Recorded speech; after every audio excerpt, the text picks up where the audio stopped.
The Mafia Boss kidnapped the wrong Curvy Woman. She changed his entire empire forever. Hello, everyone.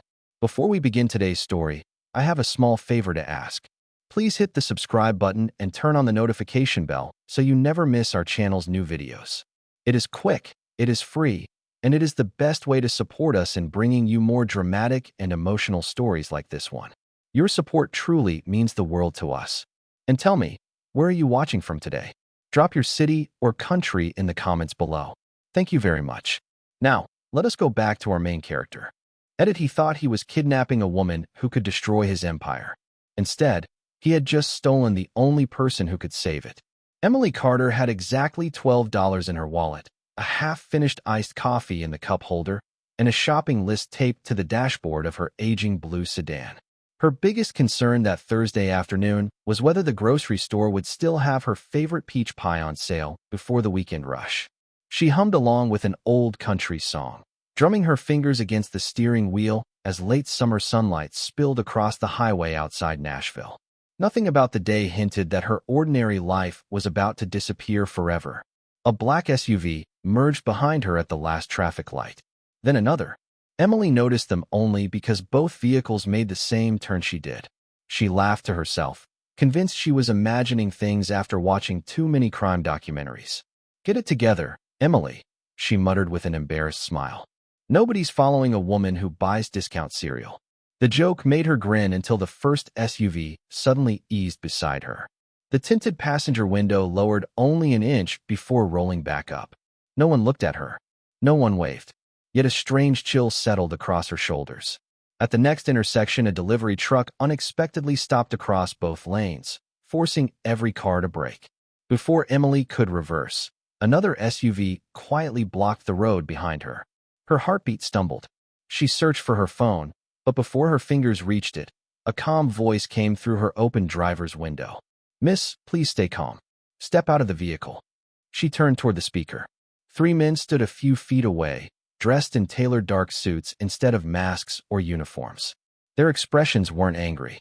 They weren't nervous either. They looked like professionals following instructions they had memorized long ago. "I think you've got the wrong person," Emily said with an awkward laugh. "Seriously, I work at an animal shelter. The most dangerous thing I've done this week was trim a Great Dane's nails." No one smiled. The tallest man studied a photo on his phone. Before glancing back at her, his confidence faltered for the briefest moment. Emily caught it. "See," she said quickly. "Wrong girl." He lifted a hand toward an earpiece. "Visual confirmation requested." Several silent seconds passed before a single reply reached him. "Proceed." Emily frowned. "Proceed? Proceed with what?" The rear passenger door of one SUV opened. The men never raised their voices. They never threatened her. Somehow that frightened her more than shouting would have. She backed away until her legs touched the side of her car. "Please," she whispered. "My mom's expecting me for dinner." The leader's eyes softened for a fraction of a second, as though he genuinely regretted what was about to happen. "We're under orders." Minutes later, Emily sat inside the moving SUV, wrapped in confused silence rather than chaos. Nobody tied her hands. Nobody argued. Nobody even looked at her. She watched rolling Tennessee hills disappear behind dark glass, while questions crashed through her mind faster than answers could form. Nearly an hour later, the convoy climbed a winding private road toward an estate hidden beyond towering oak trees and iron gates. The mansion looked less like a home and more like a fortress built by someone who trusted walls more than people. The gates opened without hesitation. As the SUV stopped beneath the stone entrance, another vehicle pulled into the courtyard. A tall man stepped out wearing a charcoal suit with his sleeves rolled neatly to his forearms, revealing intricate tattoos climbing across his hands and disappearing beneath his collar. Vincent Romano barely acknowledged anyone before his steady gaze landed on Emily. Time seemed to pause. He looked at her once, then at the photograph handed to him. His jaw tightened almost imperceptibly. "This isn't her," he said quietly. The courtyard fell completely silent. Emily's pulse surged with desperate hope. "Thank you," she blurted out. "I've been saying that all afternoon." Vincent never looked away from her. His expression remained unreadable, but something behind his calm eyes shifted as though an invisible calculation. Emily expected cold stone walls, locked doors, and people who barked orders. Instead, she found polished hardwood floors that reflected the glow of crystal chandeliers, shelves lined with hundreds of worn books, and a silence so complete that every tick of the grandfather clock echoed through the enormous entrance hall. The contrast unsettled her more than fear itself. A woman in her late 50s, dressed in an elegant navy suit, approached with measured steps. "My name is Margaret," she said gently. "Please come with me." Emily hesitated. "Am I a prisoner?" Margaret paused before answering. "That depends on decisions that have not been made yet." The reply lingered in Emily's thoughts as she followed her upstairs. The bedroom waiting for her looked larger than her entire apartment. Fresh flowers stood beside a neatly made bed. A tray of warm soup, bread, and sweet tea rested on a small dining table near the windows overlooking rolling hills. Emily stared at the untouched meal. "You cannot seriously expect me to eat after today," she whispered. Her stomach answered with a loud growl. Margaret almost smiled. "Your stomach appears to disagree." Emily sighed dramatically. "Traitor." Even Margaret could not hide a faint laugh before quietly leaving the room. Hours passed without answers. Emily wandered from one side of the room to the other, occasionally peeking through the curtains. Security guards patrolled the gardens below with practiced precision, but none appeared threatening. They simply watched. As evening settled across the estate, the bedroom door opened once again. Vincent Romano stepped inside alone. Without the entourage surrounding him earlier, he somehow appeared even more commanding. His charcoal shirt was neatly pressed, the sleeves rolled to reveal dark tattoos winding across powerful forearms. He remained standing while Emily instinctively rose from the chair. Neither spoke for several seconds. "You are not the woman we intended to bring here," Vincent finally said. "I noticed," Emily replied. "It only took everyone else about an hour longer." A faint flicker crossed his face. Not quite amusement, but close enough to surprise her. "You are remarkably calm." Emily folded her arms. "That is because if I panic now, I will probably panic forever. I would rather save that energy." Vincent studied her carefully, as though every word carried meaning beyond its surface. "Who gave you that pendant?" Emily blinked. "The necklace." He nodded once. "My grandmother. She said it belonged to someone who saved our family years before I was born. She never explained anything else." Vincent lowered his eyes for a brief moment before looking back at her. "Did anyone ever ask about it?" "Never." Emily shrugged. "Honestly, I thought it came from some old flea market." Silence settled again. Vincent walked toward the fireplace, his movements slow and deliberate. "That symbol should not exist outside my family." Emily stared at him. "Then maybe your family shops at the same flea market." This time the corner of his mouth moved almost imperceptibly. It disappeared so quickly Emily wondered if she had imagined it. A knock interrupted them. One of the security men entered, speaking quietly. "Boss, the search team confirmed the original target crossed the Canadian border this morning." Vincent absorbed the information without visible reaction. "Leave us." The guard disappeared immediately. Emily frowned. "So whoever you were looking for is gone." Vincent remained silent. "Then I can leave too, right?" He did not answer immediately. Instead, he walked toward the window overlooking the estate. "If I release you tonight," he said softly, "the people responsible for this mistake will believe you know something valuable. Whether you do or not will not matter." Emily felt the hope draining from her expression. "So, I am safer staying with the people who accidentally kidnapped me?" "For now." She let out a long breath and shook her head. "That might be the strangest sentence anyone has ever said to me." Before Vincent could respond, a burst of laughter echoed somewhere down the hallway. It was young, bright, and unexpectedly joyful. Emily looked toward the door. "There are children here?" Vincent's expression changed instantly, becoming guarded again. "One." Before he could say anything else, a small soccer ball rolled through the still-open doorway and stopped gently against Emily's foot. A little boy, no older than 8, appeared in the hallway wearing mismatched socks and an oversized hoodie. He looked at Emily instead of Vincent, smiled with innocent curiosity, and quietly asked, "Are you the new friend everybody is whispering about?" Emily looked down at the soccer ball resting against her sneaker before gently trapping it with the side of her foot. The little boy waiting in the doorway could not have been older than 8, with messy dark hair, bright blue eyes, and the cautious curiosity of someone who had learned to study strangers before trusting them. "I guess that depends," Emily answered with a small smile. Are people saying nice things or weird things? The boy considered the question seriously. Mostly weird things. Emily nodded. Then I am probably the new friend. The child grinned. It was quick, genuine, and so unexpected that even Margaret, standing farther down the hallway, looked pleasantly surprised. Vincent remained perfectly still, watching every expression without interrupting. His name is Noah, Margaret said softly. Noah ignored the introduction and pointed at the soccer ball. Can you pass it back? Emily tapped it toward him with just enough force to make him laugh as he caught it with his shoe. You are better than Uncle Marcus, Noah announced proudly. He always kicks it too hard. Emily placed a hand over her heart. I have officially defeated Uncle Marcus, and I have never even met him. Noah giggled again before looking toward Vincent. Can she have dinner with us? The question lingered in the air longer than anyone expected. Vincent's expression revealed nothing, but Emily noticed the nearly invisible hesitation before he answered. For tonight. Noah celebrated as though he had won a championship game, grabbing the ball and racing down the hallway. Margaret quietly followed him, leaving Emily and Vincent alone once more. He seems sweet, Emily said. Vincent's gaze remained fixed on the open doorway. He has lived here since he was 4. Your son? Vincent slowly shook his head. My late cousin's child. Emily did not ask another question. She recognized the look that crossed his face. It belonged to someone, carrying memories too heavy to explain. Dinner was served in a dining room large enough to host dozens of guests, yet only 4 seats were occupied. Noah filled the silence with endless stories about school, astronomy, and his dream of building the biggest treehouse in Tennessee. Emily listened carefully, asking questions that made him laugh louder each time. Vincent spoke very little, but Emily caught him watching Noah more than once, as if measuring something impossible to describe.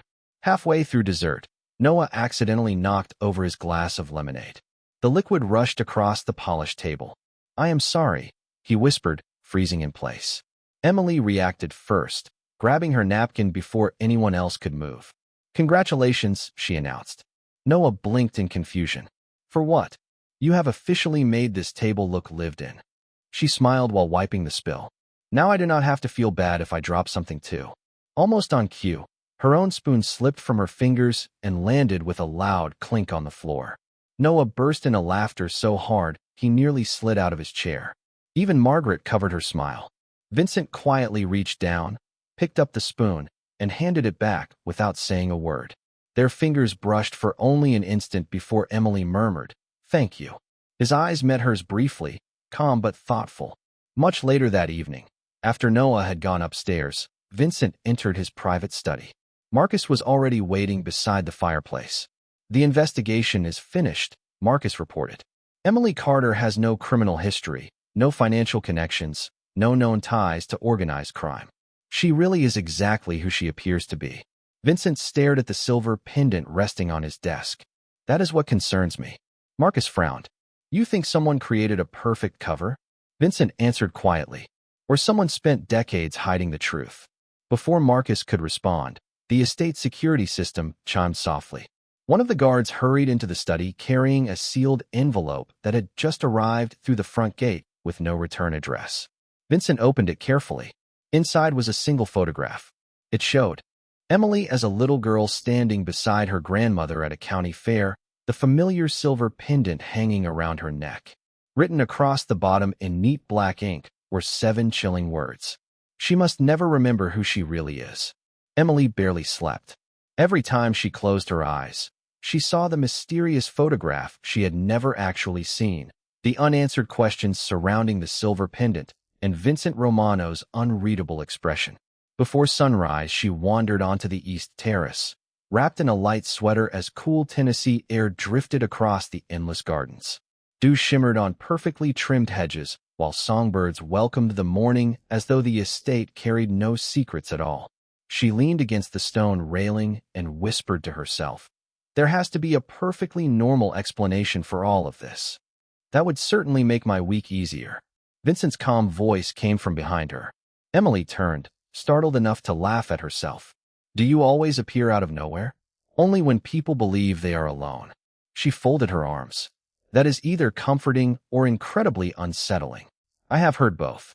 For a brief moment, neither of them spoke.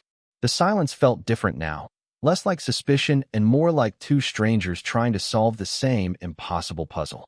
Vincent stepped beside her and placed the silver pendant on the stone railing between them. Morning sunlight reflected across its weathered surface. Tell me everything your grandmother ever said about this. Emily picked it up carefully. She used to tell me that some family stories survive because people remember them, while others survive because people refuse to talk about them. She smiled faintly. Whenever I asked where this came from, she would kiss my forehead, hand me another cookie, and change the subject. Vincent studied the distant hills. Did she ever mention the name Romano? Emily slowly shook her head. Never.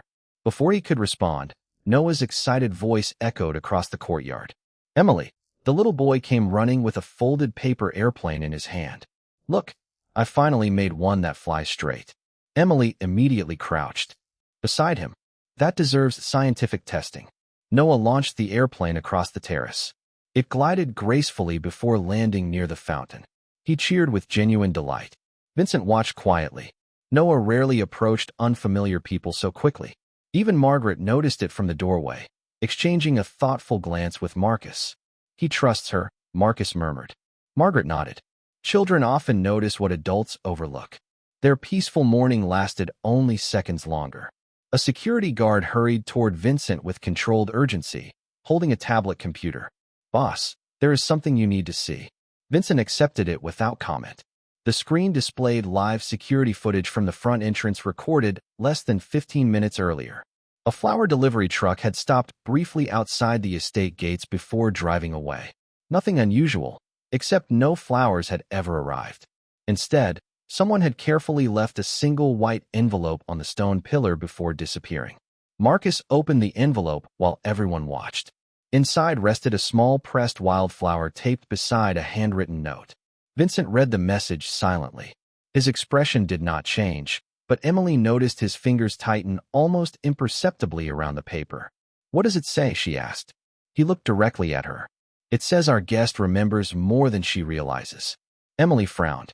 That does not even make sense. I agree. Marcus examined the flower closely. Boss, this species only grows near Black Hollow Creek. Emily's face suddenly lost all color. Black Hollow Creek? She whispered. My grandmother used to take me there every summer when I was little. The courtyard became perfectly still. Emily stared at the flower, confusion giving way to something deeper. Fragments of a distant memory flickered through her mind. A wooden bridge. Rain falling softly. Someone lifting her into strong arms while her grandmother shouted a name she could no longer remember. She pressed her fingers against her temples, trying to catch the disappearing images before they faded again.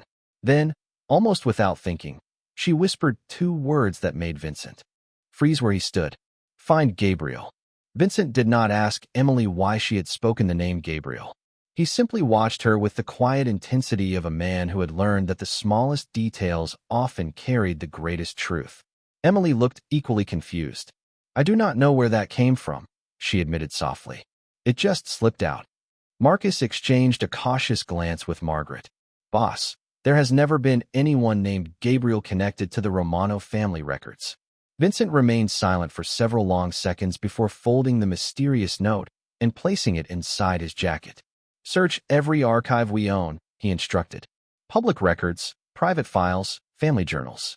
I want every Gabriel connected to Black Hollow Creek during the last 30 years. Marcus nodded once before disappearing into the mansion. Emily rubbed her temples, frustrated by memories that vanished every time she reached for them.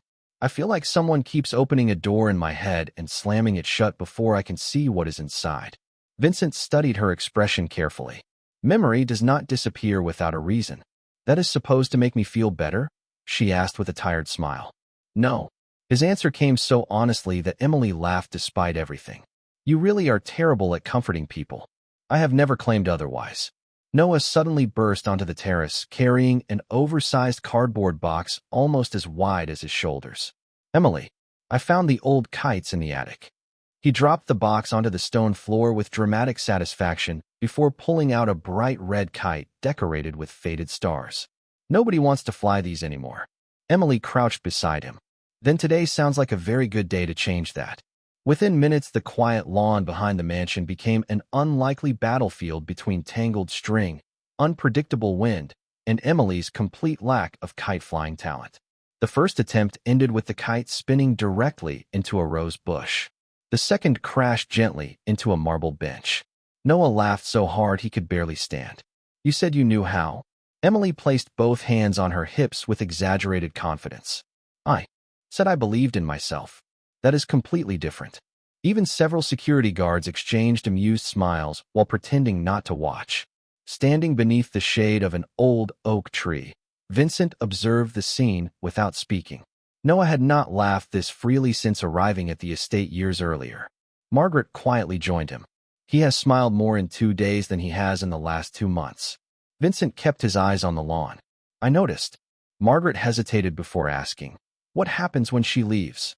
For the first time that afternoon, Vincent did not have an answer. Their peaceful moment ended when Marcus returned at an unusually fast pace, carrying a weathered leather journal. "Boss," he said quietly, "you need to read this."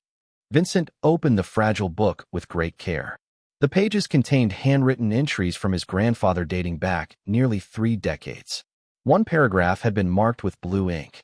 He read it silently before his expression hardened almost imperceptibly. Emily noticed the change immediately. "What is it?" Vincent looked up slowly.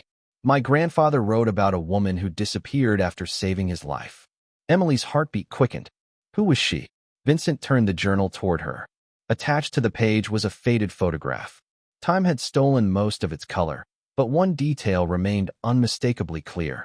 A smiling young woman stood beside an old pickup truck, wearing the exact same silver pendant Emily now carried around her neck. Emily's breath caught as she stared at the familiar face. "That is impossible," she whispered. "That is my grandmother." Before anyone could speak again, the estate's security alarms echoed across the grounds. Every guard instinctively reached for their radios as the front gate camera appeared on Vincent's phone. A single elderly man stood outside the entrance holding nothing except a worn leather suitcase. Looking directly into the camera, he calmly said, "Tell Vincent Romano that Gabriel has finally come home." The iron gates opened slowly, their heavy movement echoing across the quiet estate as every pair of eyes remained fixed on the elderly man standing alone with a weathered leather suitcase. He wore a simple brown jacket despite the warm afternoon, his silver hair neatly combed, his posture straight enough to suggest years of quiet discipline rather than intimidation. Nothing about him resembled the dangerous visitors who usually crossed Vincent Romano's property, yet the atmosphere shifted the instant he stepped onto the driveway. Vincent walked forward without hurry while Marcus and several guards kept a respectful distance. Emily remained beside Margaret, unable to explain why her heart was racing. The old man stopped a few feet away and studied Vincent with calm blue eyes. "You have your grandfather's face," he said softly. Vincent answered with equal composure. "And you have been absent from every record my family has kept for 25 years. The elderly man gave a faint smile. That was intentional. His gaze slowly drifted toward Emily. The moment he saw the silver pendant resting against her sweater, every trace of calm disappeared from his face. His eyes filled with disbelief before softening into unmistakable relief. "You kept it," he whispered. Emily instinctively touched the pendant. "Do you know me?" He nodded slowly. "Not as the woman you became, only as the little girl who loved chasing butterflies near Black Hollow Creek." Emily's breath caught. Another brief flash crossed her mind. Warm sunlight. A wooden swing hanging from an old oak tree. A man's gentle laughter. She pressed her fingers against her forehead. "I remember, someone teaching me how to whistle with a blade of grass." Tears shimmered in the old man's eyes. "That was me." Vincent remained perfectly still, carefully observing every reaction before speaking again. "Who are you to her?" The answer came without hesitation. "I am Gabriel Hayes. I was your grandfather's closest friend, and I made a promise that changed all of our lives." Margaret quietly guided Noah back inside the mansion, sensing that the conversation belonged to another generation. Minutes later, everyone gathered inside Vincent's private library. Afternoon sunlight poured through towering windows while Gabriel placed the worn suitcase on an antique table. Instead of opening it immediately, he looked at Emily with quiet regret. "Your grandmother spent years protecting you from a truth she believed would only bring sorrow." Emily shook her head. Everyone keeps talking about secrets. Nobody tells me what they actually are. Gabriel slowly opened the suitcase. Inside rested neatly organized journals, faded photographs, newspaper clippings, and a small wooden music box with delicate hand-carved flowers across its lid. Emily stared at it in stunned silence. That music box, she whispered. I used to have dreams about it. Gabriel gently wound the tiny key. A soft melody floated through the room, simple and familiar. Emily closed her eyes as another forgotten memory surfaced. She was no more than 5 years old, sitting on someone's shoulders while the same melody played nearby. She heard her grandmother laughing. She heard another voice say, "One day she will bring them back together." Emily opened her eyes suddenly. Who said that? Gabriel answered quietly, "Your mother." The room fell completely silent. Emily slowly backed away from the table. My mother died when I was 3. Gabriel's expression broke with sorrow. That is what you were told. Vincent's eyes narrowed almost imperceptibly. Marcus looked toward him in disbelief, but Vincent never spoke. Gabriel reached into the suitcase once more and carefully removed a sealed envelope with Emily's name written across the front in elegant handwriting faded by time. Your mother asked me to give you this only if the past ever found you. Emily accepted the envelope with trembling hands, staring at the familiar handwriting she had never seen before. Before she could open it, Vincent's phone vibrated. Marcus glanced at the screen, and the color drained from his face. Boss, he said quietly. Someone just accessed the estate security network from inside the mansion. They have been watching every conversation we have had since Emily arrived. The library remained silent long after Marcus lowered the phone. Nobody rushed toward the doors. Nobody raised their voice. Vincent simply looked around the room with the same calm expression he wore during every difficult decision, and somehow, that quiet confidence unsettled everyone more than panic ever could. How long? He asked. Marcus checked the security report again. Approximately 72 hours. Emily blinked in disbelief. That means someone has been listening since I got here. Yes, Vincent answered. Which means they already know about the pendant, Gabriel, and your mother's letter. Gabriel slowly closed the old suitcase. Then opening that envelope now would only help whoever is watching. Emily stared down at her own name written across the yellowed paper. She had waited her entire life without knowing this letter existed, and now she had to wait even longer. She forced herself to place it carefully inside her sweater pocket. Fine, she whispered. But eventually somebody is going to explain why my life suddenly feels like somebody else's story. Vincent looked directly at her. I intend to. His answer carried no dramatic promise, only certainty. Somehow that made Emily believe him. Marcus immediately organized a quiet inspection of the estate. Instead of sending everyone everywhere at once, Vincent ordered the staff to continue their normal routines. If our guest inside the walls believes we suspect nothing, they will eventually make another mistake, he said. Emily watched him carefully. You already have someone in mind, do not you? Vincent paused. I have learned never to accuse people before evidence speaks for itself. The afternoon drifted into evening beneath a sky painted with deep orange clouds. Margaret insisted that everyone eat despite the growing tension.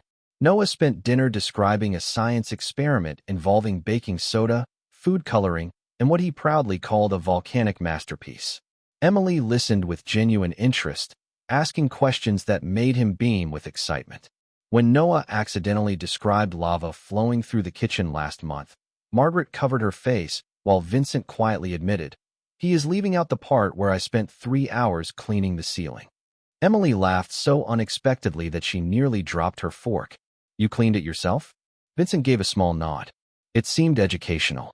Noah pointed triumphantly. See? Uncle Vincent is nicer than everybody thinks. Emily glanced toward Vincent. I am beginning to suspect that too. For the briefest instant their eyes met across the table. Neither smiled, yet something softer settled between them, something neither of them seemed ready to acknowledge aloud. Later that night, Emily stepped onto the balcony outside her room, hoping the cool breeze would quiet the endless questions racing through her thoughts. She looked up at the stars and unconsciously touched the unopened letter still hidden inside her pocket. You always come outside when you cannot sleep? Vincent asked from the neighboring balcony, separated only by an ornate iron divider. Emily let out a quiet sigh. Do you always know where everybody is? Usually. She leaned against the railing. That sounds exhausting. Sometimes it is. They stood together in comfortable silence, watching distant lightning flicker beyond the mountains. Emily finally spoke without looking at him. You know what scares me the most? Vincent waited. Not the kidnapping. Not the secrets. It is the feeling that everyone else knows who I am except me. Vincent rested his hands on the stone railing. Then we will find the truth before someone else decides to rewrite it. Before Emily could answer, every light inside the mansion blinked once. Then again, the estate generators immediately restored power, but Marcus's urgent voice echoed through every security radio. Boss, the surveillance room is empty. Vincent turned sharply. Empty. Whoever accessed the system is gone. Another pause followed before Marcus spoke again, his voice tighter than before. And Gabriel Hayes is gone too. The only thing left in his room is a handwritten note. Vincent reached the security office within moments. Marcus handed him the folded page without saying a word. Vincent unfolded it slowly. Written across the center in neat blue ink was a single sentence that made the room fall completely silent. If Emily remembers tomorrow morning, none of you will be able to protect her. Emily did not remember falling asleep. She only remembered waking before dawn to the faint melody of the wooden music box drifting through the hallway. The sound was soft, almost impossible to hear, yet every note pulled at something buried deep inside her. She slipped out of bed, still holding the unopened letter inside her sweater pocket, and followed the melody through the silent mansion. The corridors were empty. The grandfather clock downstairs marked 5 o'clock with slow, deliberate chimes. The music stopped. Emily found herself standing outside the old library. The door stood slightly open. Inside, moonlight and the first traces of sunrise spilled across rows of antique books. The music box rested alone on the desk, its tiny key still turning. She frowned. Who is here? No answer came. Instead, another memory surfaced without warning. She was little again, hiding beneath the branches of a giant oak tree while a familiar voice laughed nearby. When you are afraid, the voice whispered, listen to the music. It always leads you home. Emily gasped and grabbed the edge of the desk as dizziness washed over her. The library door quietly opened behind her. Vincent stepped inside, fully dressed as though he had never gone to bed. The moment he saw the music box, his expression sharpened. Did you touch it? Emily slowly shook her head. It was already playing. Vincent looked around the room before gently closing the lid. The melody faded. No one else has access to this room. Emily looked at him. Except whoever keeps walking through your security. He gave a slight nod. Exactly. Before either of them could say another word, Marcus appeared at the doorway holding a tablet.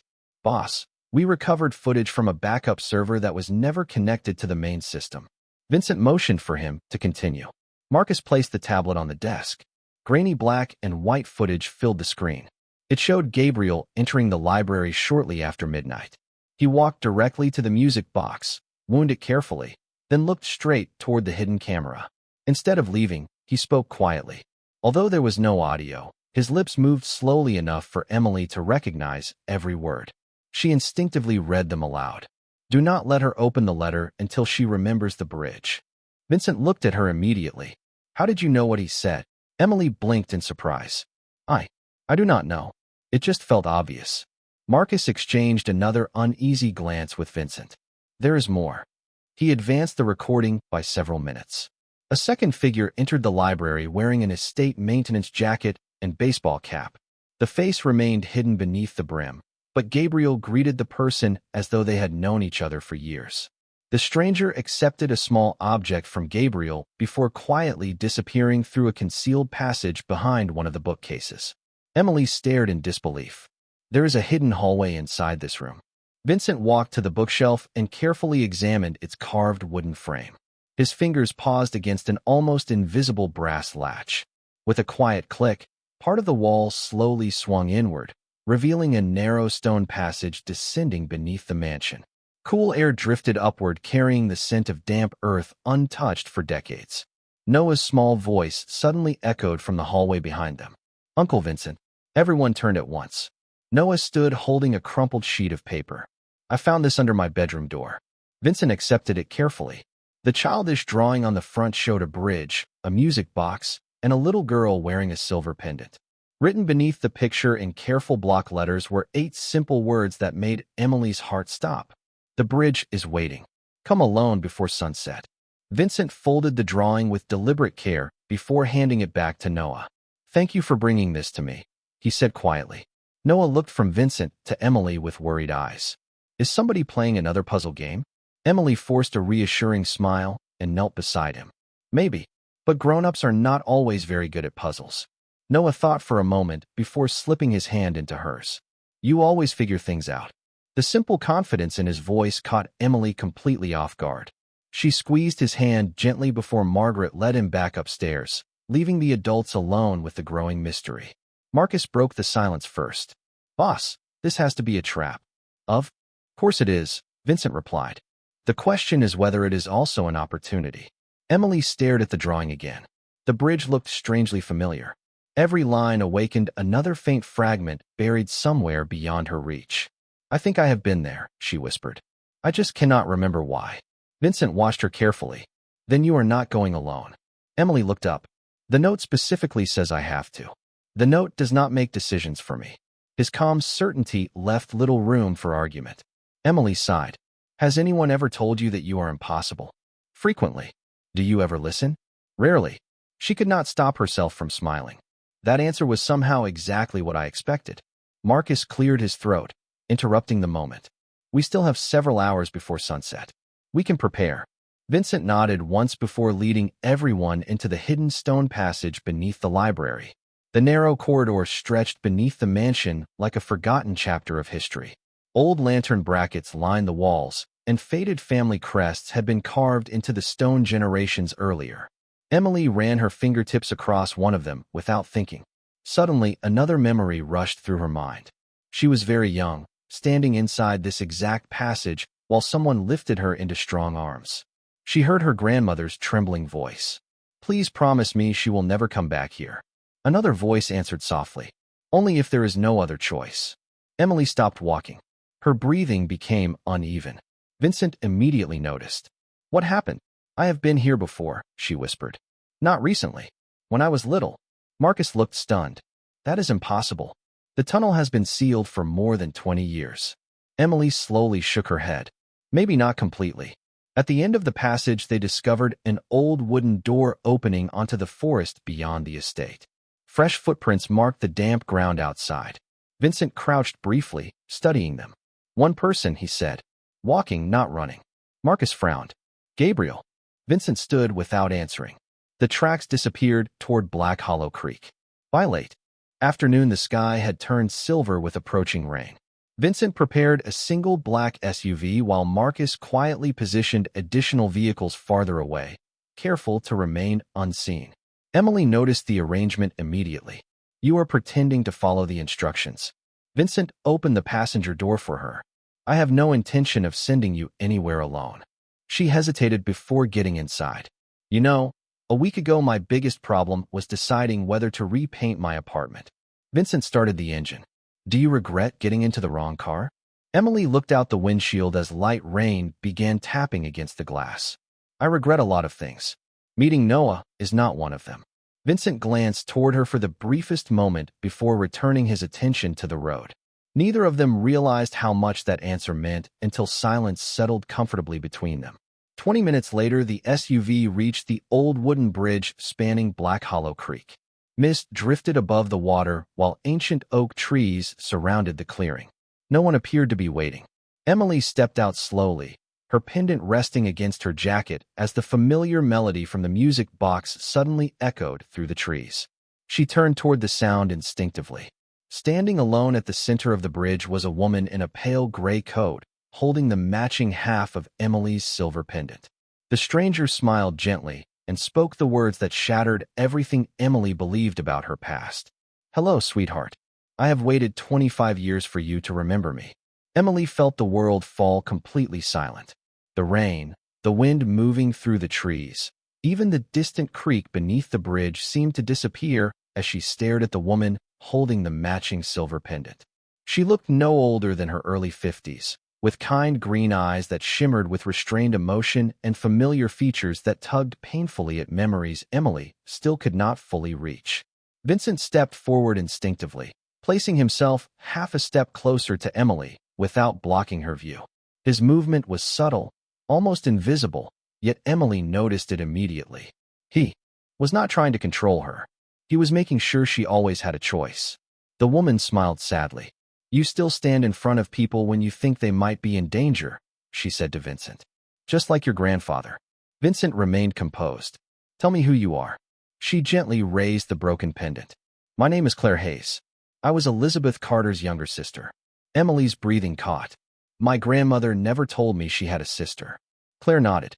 "She believed silence was the only way to keep you alive." Emily slowly stepped closer. "You call me sweetheart." Claire's eyes filled with tears she refused to let fall. "Because I held you the day you were born. Because I promised your mother I would protect you if she could not." Emily instinctively reached into her pocket and removed the unopened envelope. She wrote this before she disappeared. Claire looked at the familiar handwriting and closed her eyes for a brief moment. "Then she trusted you would find your own answers instead of someone else's version." Vincent quietly observed every word. Nothing about Claire suggested fear or deception. She carried no visible weapon. She had come alone. Yet his instincts warned him that the truth was still incomplete. "You asked Emily to come here," he said. "Why?" Claire looked toward the creek flowing beneath the bridge. "Because this is where everything changed 25 years ago." She slowly placed her half of the pendant into Emily's hand. The two pieces fit together perfectly with a soft metallic click. The instant they touched, another memory surged through Emily's mind with startling clarity. She saw her mother kneeling beside this very bridge, placing the pendant around her neck, while Gabriel stood nearby. She heard tires on wet gravel. She heard frightened voices. Then her mother gently cupped her face and whispered, "No matter what happens, kindness will always bring you home." Emily opened her eyes, tears quietly slipping down her cheeks before she even realized she was crying. "She was here," she whispered. "She was alive." Claire nodded. "Longer than anyone was allowed to believe." Vincent looked directly at Claire. "Who decided?" "That lot," Claire answered without hesitation. "Someone inside your own organization." The words settled heavily between them. Before Vincent could respond, Marcus's voice crackled through the hidden earpiece beneath his collar. "Boss, we have a problem." Vincent answered calmly. "Go ahead. The backup investigation is complete." The person who accessed the estate security system did not break in. Marcus paused, as though struggling to believe what he had discovered himself. They were using permanent administrator access created 18 years ago. Vincent's expression hardened almost imperceptibly. Only 3 people ever had that level of authorization. "There are now only 2, Marcus replied quietly. "Because the access belongs to someone who still works inside the mansion." At that exact moment, Emily noticed movement on the opposite side of the bridge. Standing beneath the shelter of an old oak tree was Margaret, the woman who had welcomed her on the first day, holding Noah's favorite red kite in one hand. Margaret looked directly at Vincent, her expression filled not with guilt, but heartbreak. Then she whispered words carried gently across the rain. "I am so sorry. I ran out of time." Vincent did not move. He simply looked across the rain-soaked bridge at Margaret, the woman who had managed his household for nearly 2 decades, the woman Noah trusted without question, the woman who had quietly held his family together after unimaginable losses. There was no anger in his eyes, only the heavy disappointment reserved for betrayals that came from people once considered family. Margaret clutched the red kite tightly against her chest as raindrops gathered on its faded fabric. "You deserve to hear everything before you judge me," she called softly. Marcus had already reached the edge of the bridge with several members of the security team, but Vincent raised one hand without looking away from Margaret. Everyone stopped immediately. Emily glanced at him with surprise. "You are letting her speak?" Vincent answered without taking his eyes off Margaret. If she wanted to disappear, she had hundreds of opportunities before today. Margaret gave a grateful nod. "Thank you." Claire quietly stepped beside Emily, her expression filled with cautious understanding. Some truths arrive late because fear survives longer than love. Emily tightened her fingers around the reunited pendant. Every answer uncovered another mystery. Margaret slowly walked onto the bridge until only a few feet separated them. "Yes," she admitted. "I was the one who kept the security access alive. I was the one who watched every conversation." Emily's heart sank. Why? Margaret looked directly at her. To protect you. Emily frowned in disbelief. Watching me is protecting me. Margaret's eyes filled with tears. I was never watching you. I was watching everyone around you. The words settled over the bridge like the falling rain. Vincent finally spoke. Start from the beginning. Margaret took a slow breath. 25 years ago, your grandfather asked me to make a promise. If anyone ever came looking for Elizabeth Carter's daughter, I was to know before they did. Claire quietly nodded. He trusted you. He trusted me because he knew I had already lost my own family once. Margaret lowered her eyes. I could not bear to watch another child disappear. Emily searched Margaret's face, remembering every cup of tea, every warm smile, every gentle conversation since arriving at the estate. None of it had felt false. Then why keep secrets from Vincent? Margaret turned toward him with visible regret. Because the danger was never outside your walls.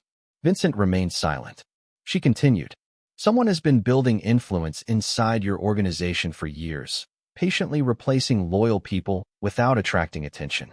They wanted your empire to collapse from within instead of being attacked from outside. Marcus's expression changed. That explains why nothing ever made sense. Margaret nodded. Every false lead was designed to point away from the real architect. Emily looked between Claire and Margaret. Then who is it? Margaret hesitated for the first time. I never learned the person's identity. I only knew one name. Vincent's gaze sharpened. Say it. Margaret slowly reached into her coat and removed a small leather notebook. Inside was a single page torn from an older journal. Across the top, written in elegant handwriting, appeared 2 words. Silent Shepherd. Marcus whispered the name under his breath. I have seen that before. Everyone turned toward him. Marcus looked genuinely shaken. 6 months ago, during an internal financial audit. I thought it was only a project code. Vincent accepted the page carefully. Where's the original file now? Marcus swallowed hard. Locked inside your private office. Emily suddenly looked at Vincent. Nobody should have been able to reach that office except people you completely trusted. Vincent's calm expression never changed, but something behind his eyes quietly settled into place, as though scattered pieces had finally formed a single picture. He looked at Marcus with unwavering certainty. Bring Noah to the safe house. Do not tell anyone where you are going. Marcus stared at him. Anyone? Vincent folded the page and slipped it into his jacket. Including everyone who works for me. Until I know who Silent Shepherd truly is, trust has become the most dangerous thing I own. Rain continued falling as the convoy returned to the Romano estate beneath a sky growing darker by the minute. Nobody spoke during the drive. Emily sat beside Vincent with the reunited pendant resting in her palm, while her mother's unopened letter remained tucked safely inside her jacket. For the first time since this impossible journey had begun, she understood that the answers she wanted could not be separated from the people now standing beside her. When they reached the mansion, Vincent instructed everyone to continue their normal routines. Servants prepared dinner. Gardeners finished trimming hedges. Security guards followed their ordinary patrols. From the outside, nothing had changed. That was exactly what Vincent wanted. Inside his private office, only Emily, Marcus, Claire, and Margaret remained. Vincent unlocked an old wooden cabinet hidden behind a bookshelf and removed a thick leather binder marked with no title. Marcus immediately recognized it. The financial archive, he whispered. Vincent nodded. Every project, every investment, every confidential authorization.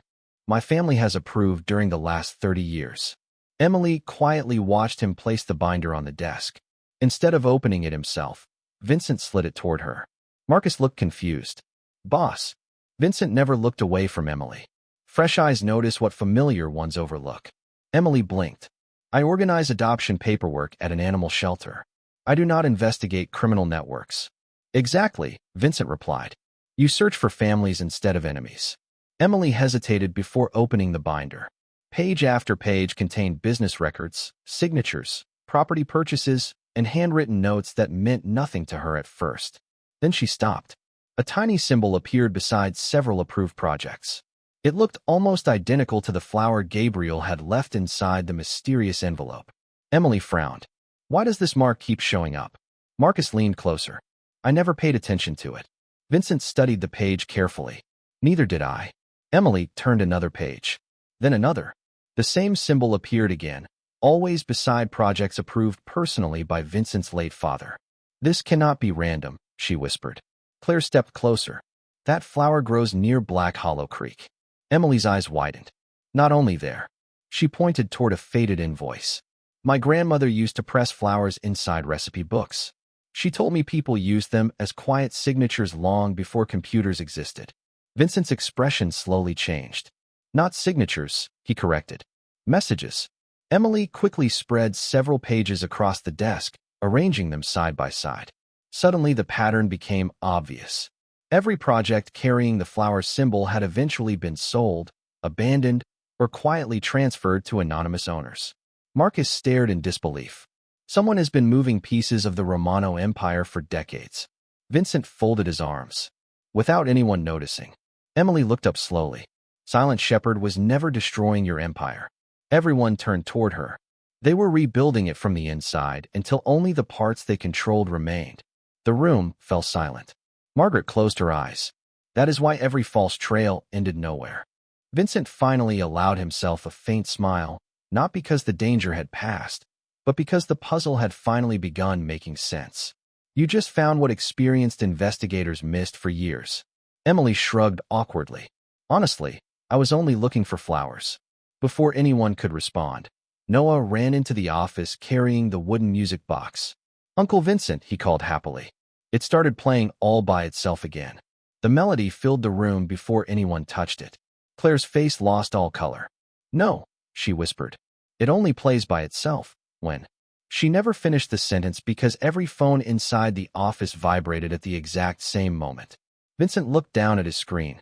A live video call had appeared from an unknown sender. Without hesitation, he accepted it.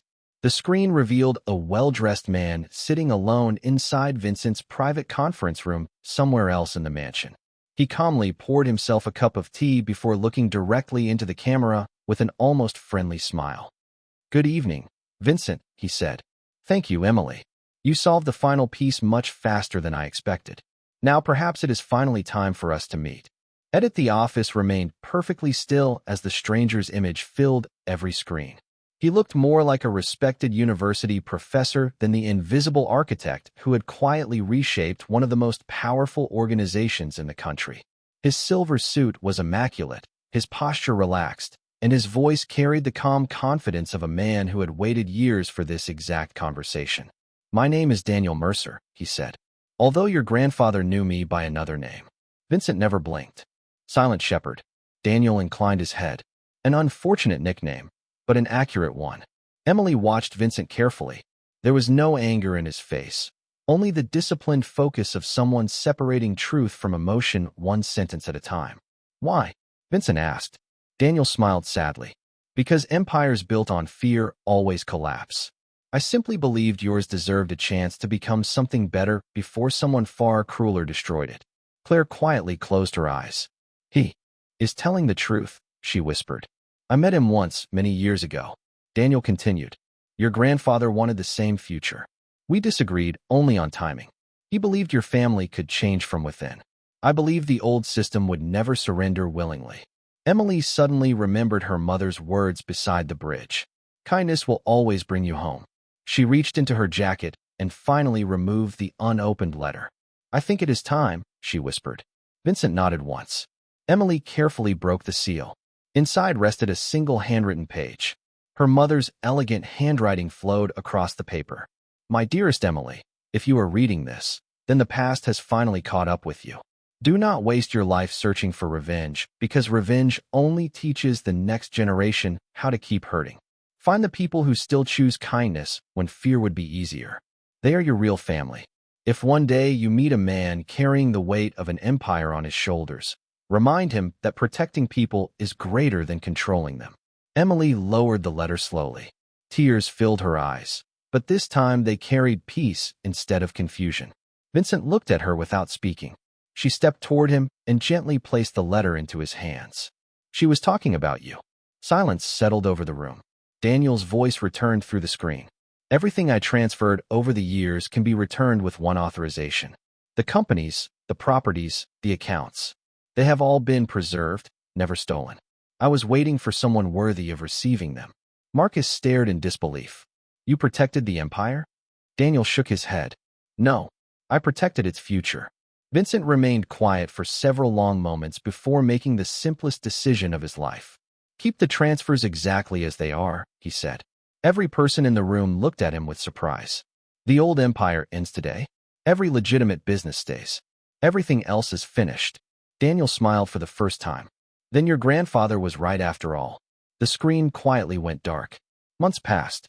The Romano estate no longer felt like a fortress, hidden from the world. Noah's laughter echoed across the gardens almost every afternoon.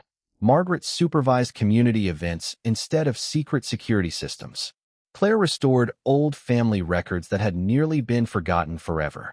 Emily transformed one of the estate's largest buildings into a nonprofit center, helping women and children rebuild their lives after hardship, inspired by the compassion her mother had written about so many years before.